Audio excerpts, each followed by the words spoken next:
আসসালামু আলাইকুম প্রিয় দর্শক, আশা করি আপনারা সবাই অনেক ভালো আছেন। আজকে পান্নাস কিচেনে থাকছে গরুর মাংস রান্না। খুব সহজভাবে আমি আজকে এই গরুর মাংসটা রান্না করে দেখাবো। যদি ভিডিওটি শেষ পর্যন্ত দেখেন, আমার বিশ্বাস যারা নতুন রাঁধুনি তারা খুব সহজেই গরুর মাংস রান্না করতে পারবেন। So let's go to my kitchen. আমি এখানে 1 কেজি নিয়েছি গরুর মাংস। এখানে হাড় চর্বি সহ মিক্স মাংস আছে।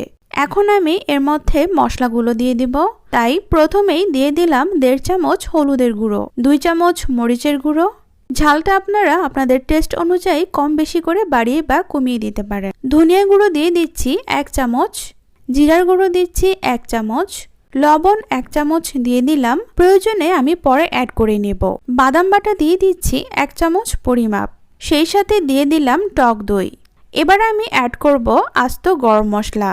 এখানে আমি নিয়েছি জয়ফল, জয়ত্রী, গোলমরিচ, দারচিনি, এলাচ, তেজপাতা আর লবঙ্গ। এবার এগুলো দিয়ে দিব।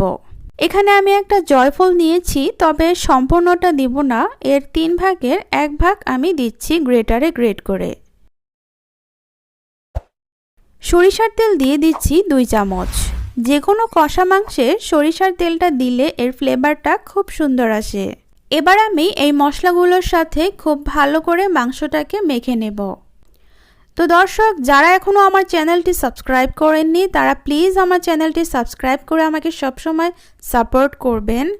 আর যারা আমার চ্যানেলটি সাবস্ক্রাইব করে সবসময় পাশে আছেন তাদেরকে অসংখ্য অসংখ্য ধন্যবাদ। আমার মাংসটা মাখানো হয়ে গিয়েছে। এখন হাতের কাছে সময় থাকলে এটাকে রেস্টে রেখে দিতে পারেন কিছুক্ষণের জন্য, অথবা সরাসরি রান্নাও চলে যেতে পারেন। তবে আমি রেস্টে রাখবো না, সরাসরি রান্নায় চলে যাব। তাই চুলায় প্রথমে একটা হাঁড়ি বসিয়ে দিলাম আর তেল দিয়ে দিলাম 1 কাপের মতো। দিয়ে দিচ্ছি পেঁয়াজ 1 কাপের মতো।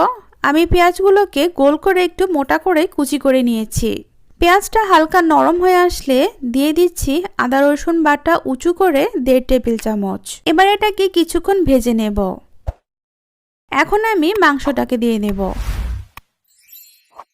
দিয়ে মিক্সিং বলে যে মশলাটা ছিল এটা আমি সামান্য পানি দিয়ে ধুয়ে দিলাম। এখন মাংসটাকে ভালো করে নেড়েচেড়ে মিশিয়ে নেব। এবার একটা ঢাকনা দিয়ে চুলার আঁচ হাই হিট করে 5 মিনিট অপেক্ষা করব। 5 মিনিট হাই হিটে জাল করার পর আমি ঢাকনাটাকে সরিয়ে নিচ্ছি। এখন আপনাকে যেটা করতে হবে, এটাকে ভালো করে উল্টে পাল্টে নিব যাতে করে মাংসগুলো উপর নিচ হয়ে যায়। এখন আমি চুলার আঁচটা মিডিয়াম আঁচে রেখে মাংসটাকে সেদ্ধ করব। এই মাংস থেকে কিন্তু আরও পানি বের হবে আর সেই পানিতেই মাংসটা 80% সেদ্ধ হয়ে যাবে। আমি মাঝে মধ্যে একটু নেড়েচেড়ে দিব। চলে আসলাম 25 মিনিট পর। দেখতেই পাচ্ছেন দর্শক, মাংস থেকে কতটা তেল ভেসে উঠেছে। আমি আবারও এটাকে নেড়েচেড়ে দিচ্ছি। বিফটা আমার প্রায় সেদ্ধ হয়ে গিয়েছে। এর গ্রেভিটা দেখতেই পারছেন কতটা ঘন হয়েছে। আমি কাঁচামরিচ দিয়ে দিচ্ছি, এতে মাংসের মধ্যে টেস্টটাই অন্যরকম লাগবে। আর আমি অফ ক্যামেরায় ভাজা জিরার গুঁড়ো দিয়ে দিয়েছিলাম। এবার আমি মাংসের লবণটা চেক করে নিচ্ছি। এটা ঠিক আছে, আমার আর লবণ অ্যাড করা লাগবে না। তো দর্শক, আমার বিফটা রান্না করা হয়ে গিয়েছে। এখন আমি এটাকে সার্ভ করে দেখাচ্ছি। ওয়াও, কি অপূর্ব একটা সুঘ্রাণ যে বের হচ্ছে, যদি আমি আপনাদেরকে বোঝাতে পারতাম। আর দেখতেই পাচ্ছেন এর কালারটা কত সুন্দর হয়েছে।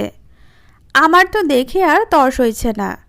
সাদা পোলাও দিয়ে গরুর মাংস ভুনা খেতে জাস্ট অসাধারণ আর অমৃত লাগে।